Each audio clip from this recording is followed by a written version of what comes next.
Hello guys, welcome back to my channel DeepSync44. Today we are going to discuss about Stream API introduced in Java 8. So let's start with the brief introduction. Stream API in Java 8. What is Stream? Basically, Stream represent a sequence of object. अगर हम Java 8 की बात करते हैं तो ये sequence of object होता है और अगर हम input output की बात करते हैं तो ये sequence of character कह सकते हैं. Now, the Stream API in Java provide a high level of abstraction for working with the streams and offers a wide range of operation to manipulate and process the data. What does it mean? It means कि जो Stream API है उसके through हम क्या कर सकते हैं, अपने कलेक्शन के डेटा के साथ कुछ प्रोसेसिंग कर सकते हैं और मैनिपुलेशन भी परफॉर्म कर सकते हैं. Basically, Stream provides many operations like filter, sort, map and collect, etc. तो ये जो मेथड्स होते हैं ये बेसिकली स्ट्रिंग मेथड्स होते हैं और इनके थ्रू हम कोई भी सर्टेन ऑपरेशन परफॉर्म कर सकते हैं. Next, types of operation in string. there are basically two types of operation. One is intermediate operation, another is terminal operation. So these methods belongs to the intermediate operation and these methods belongs to the terminal operation. Intermediate operation methods, we can say these are the optional method. Optional method क्यों?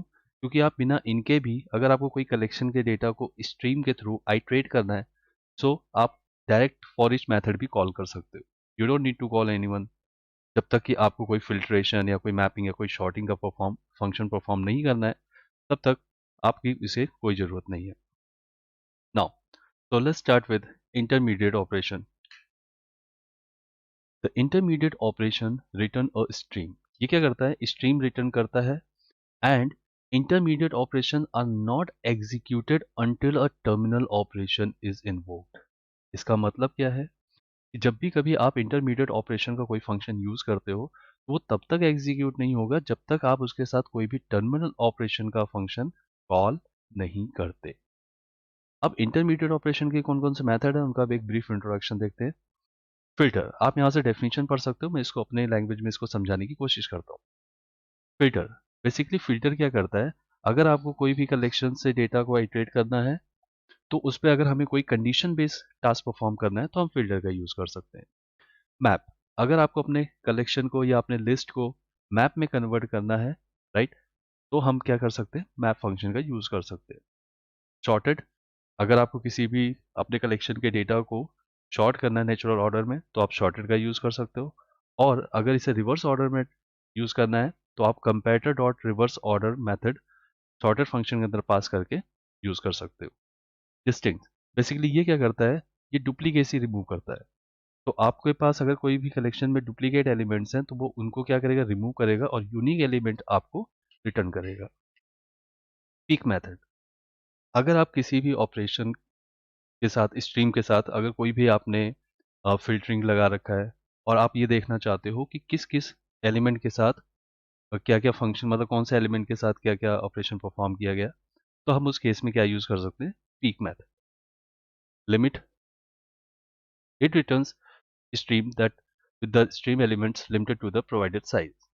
इसमें क्या कर सकते हैं, अगर हमें कोई limit देनी है कि हाँ हमें हमारे पास कोई 10 एलिमेंट्स है और हमने क्या दे रखी लिमिट 3, तो ये 3 लिमिट के ही कोई क्या करेगा, आइट्रेट करेगा. इसके ये क्या करता है, फर्स्ट से कोई भी अगर आपने नंबर पास किया कि अगर आपके पास 10 एलिमेंट है और आपने कहा 3 नंबर मुझे स्किप करने हैं स्टार्टिंग से, तो ये क्या करेगा, स्टार्टिंग के 3 एलिमेंट्स को छोड़ के आगे के एलिमेंट्स को रिटर्न करेगा. Next, terminal operation. Terminal operation produce the result of the stream after all the intermediate operations are applied. मतलब जो टर्मिनल ऑपरेशन है, राइट, वो आपका ऑपरेशन प्रोड्यूस तब रिजल्ट करेगा जब आपके इंटरमीडिएट ऑपरेशंस आपने जो भी अप्लाइड कर रखे हैं वो एग्जीक्यूट हो गए होंगे. And we can no longer use the stream once the terminal operation is perform. अगर एक बार टर्मिनल ऑपरेशन ने अपनी ऑपरेशन परफॉर्म कर दिया है तो आप उसके बाद उस स्ट्रीम को रीयूज नहीं कर सकते. बट इसका एक सर्टेन वे है, इसका एक हमारे पास और भी अप्रोच है जिसका हम डिस्कस करेंगे लेटर.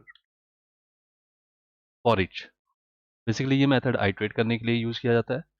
फॉर ईच ऑर्डर, नाम से ही पता चलता है कि हम इसको क्या करते हैं, ऑर्डर मेंटेन करने के लिए यूज़ करते हैं। सपोज हमने पैरेलल स्ट्रीम के थ्रू कोई भी डेटा आइटरेट किया तो उसका रिजल्ट अनप्रिडिक्टेबल होता है, उसका ऑर्डर अनप्रिडिक्टेबल होता है। तो उस केस में अगर हमें उसके ऑर्डर को मेंटेन करना है तो हम यही मेथड यूज़ कर सकते हैं।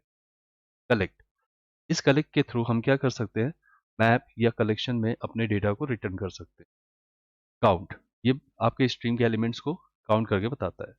रिड्यूस मेथड, अगर आपको अपने कोई भी एलिमेंट्स है जिसमें आपको कोई certain operation like multiplication perform करना है तो हम उस केस में रिड्यूस फंक्शन का यूज़ कर सकते हैं।